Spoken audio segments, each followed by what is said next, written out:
Hi, I'm Dawn Priolat, and for today's video I want to talk to you about the second vow, which is keeping you from having the love that you want. And this second vow has to do with, you guessed it, the second chakra. And these lower chakras, I have to say, are extremely important, and they are also the most ignored.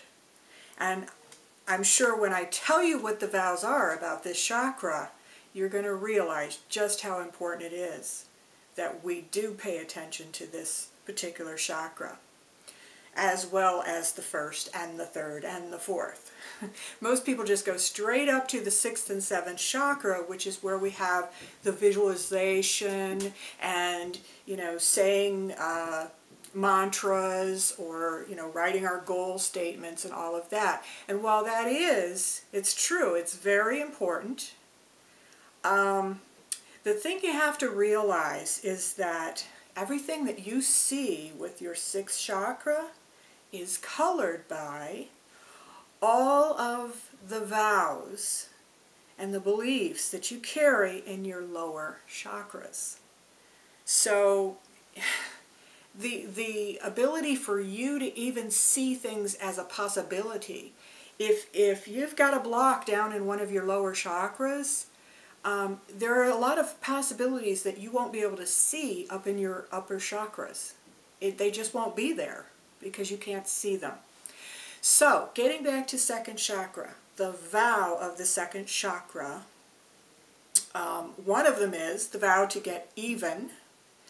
And this is for anything your parents did or didn't do, if you've been through abuse, actual abuse as a child, whether it was mental, physical, whatever it was, there's going to tend to be this vow there that you took on as a child to be broken. And that's going to show up in your life as broken relationships, a career that you just never seem to be able to get off the ground. You never seem to be able to earn enough money. In other words, it's the vow, I'm going to be broken because I'm going to show you, look at what you did to me.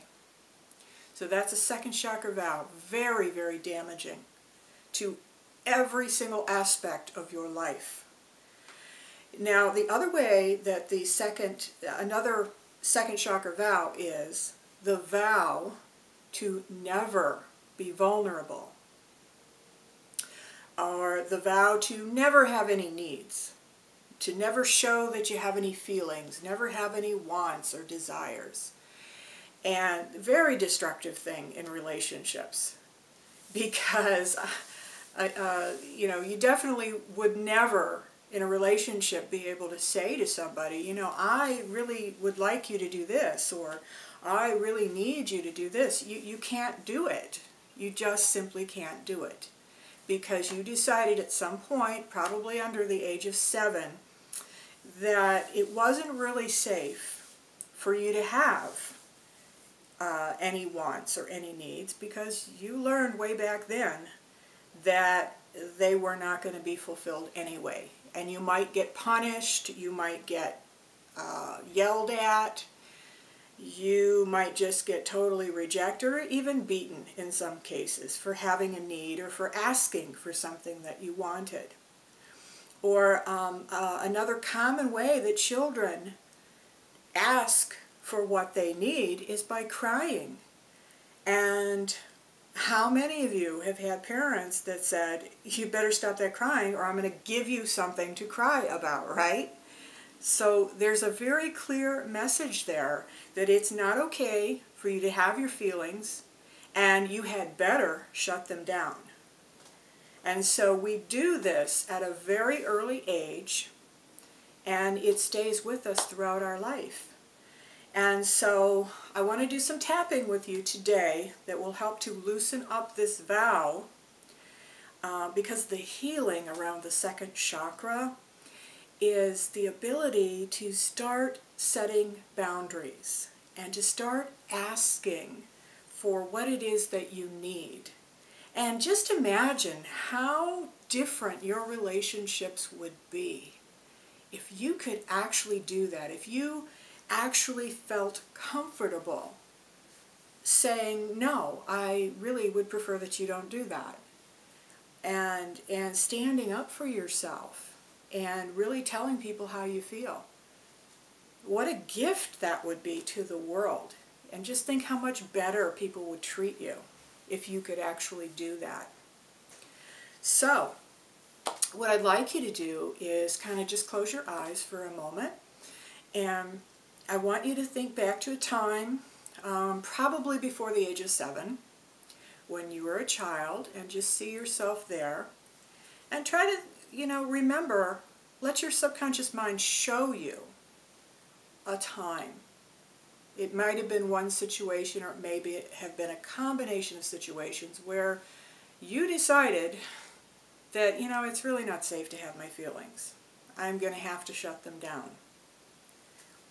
And just let yourself see that picture.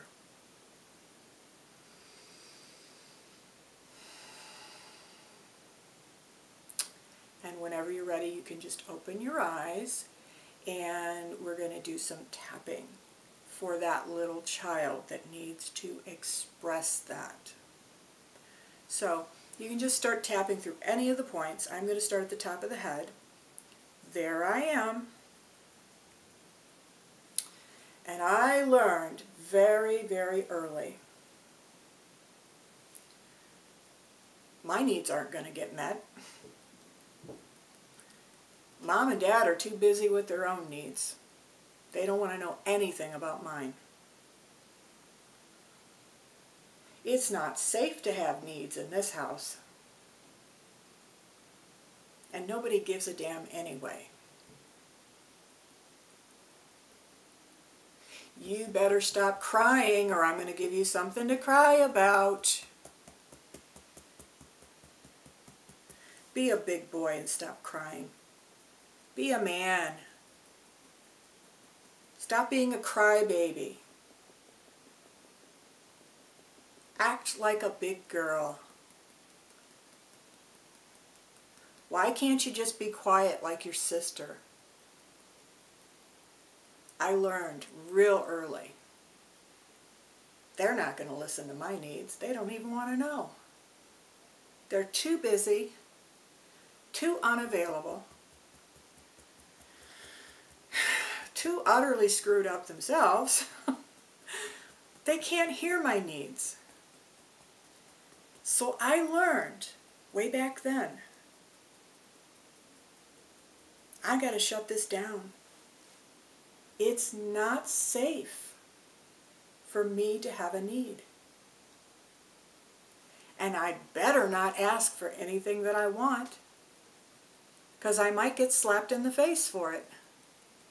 I might get yelled at. I might get that look. Better not ask. Just don't rock the boat. Just be quiet. Just pretend not to have any needs. And boy, did I learn to do that well. And so now, people and the universe are all too happy to treat me as if I have no needs. This really has affected my ability to receive. I can't receive money. I have a problem receiving love. I just have a problem receiving everything. Because I shut this down so long ago, and I don't know how to open it back up. And I don't even feel like it's safe to do so. I might get hurt again. I'm just going to be disappointed if I open that up. If I allow myself to ask for something or to want something, I'm just going to end up disappointed. What's the use? I learned to shut it down because it just seemed like the best thing, the only thing to do at the time. And I've been shut down ever since. I haven't been able to accept love. Not really. I've been turning away from it. Because there's always something attached. Always. I learned to shut down my needs. But it kept me alive. It kept me somewhat safe. And take a deep breath.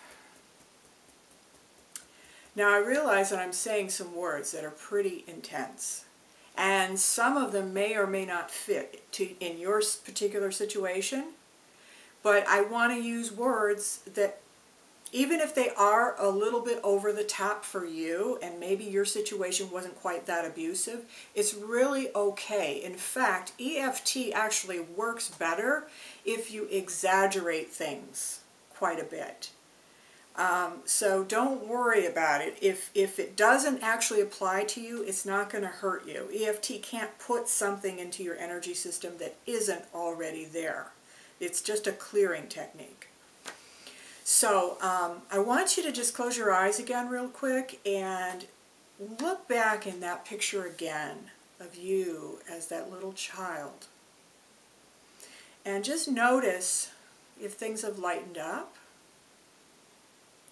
Did anything change? Did somebody else enter into the picture? Just take note of that.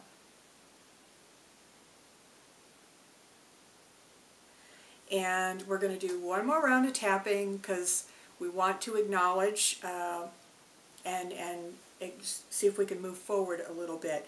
Now, for many of you, what probably has happened is this has brought up a whole lot more stuff that you will need to go back and tap on the first round again, and that's perfectly okay. But we're going to go ahead and do another round and focus a little bit more on what we would like to have in our life. So, this time I'm going to start on the karate chop point.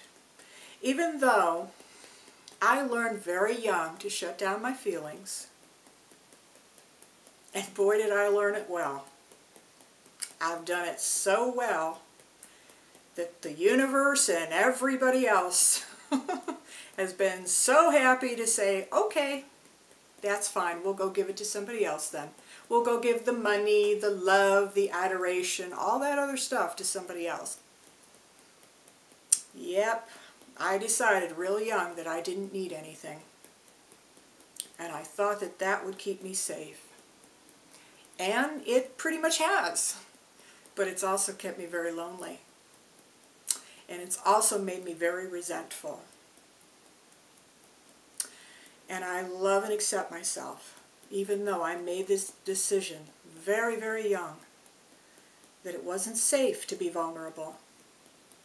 It wasn't safe to let anybody in. It wasn't safe to let anybody know how I really feel, because they'd laugh at me, or they'd hurt me, they'd do something mean, just like they did then. And I love and accept myself. And I'm choosing to move beyond this. I'm going to observe it for what it was. That was then.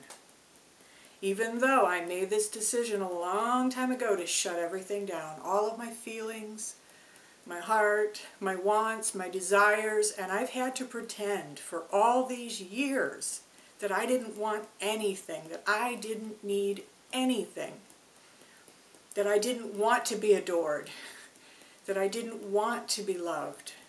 I had to pretend that none of these things mattered to me. And boy, did I do a good job of that. And now, top of the head.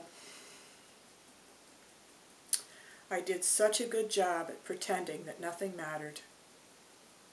I wonder if I could also do a real good job now of saying out loud, first maybe just to myself, that yes, I do have needs. Yes, I do want things.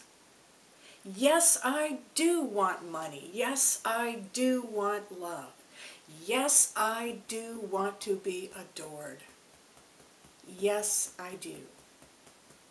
I'm going to be extremely selfish right now, and I don't care who has a problem with it. Yes, I want love.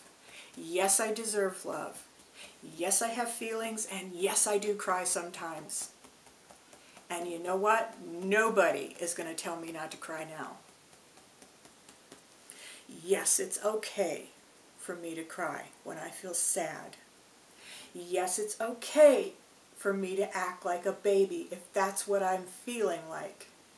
Yes, it's okay to show that I get sad sometimes.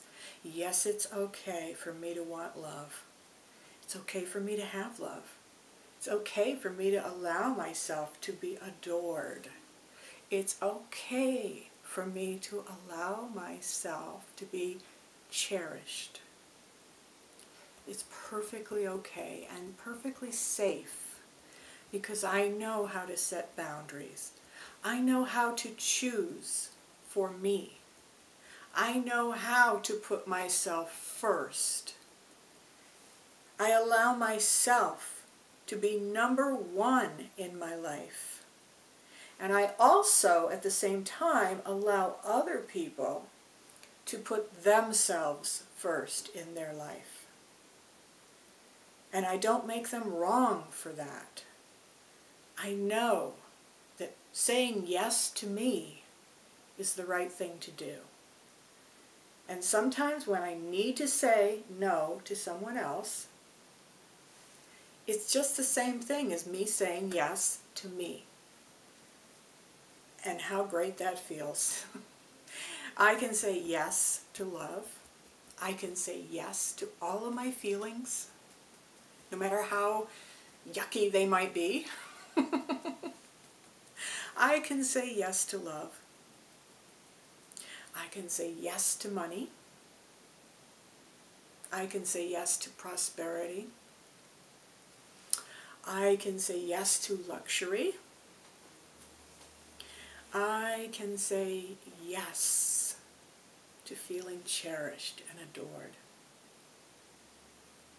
I can say yes to all of who I am, all of my feelings, all of my wants, all of my desires. They're all part of who I am.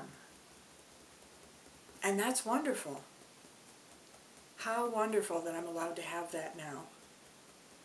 I'm allowing myself to have it now. And take a deep breath. Now, this is just the beginning, but I'm sure if you take a look back and look at that picture of that little child again, really see how she or he looks now, how much has changed, how much lighter the picture got. Is she smiling now? Is she bouncing up and down? Is she jumping for joy? Is she dancing, singing? She finally gets to express herself, right?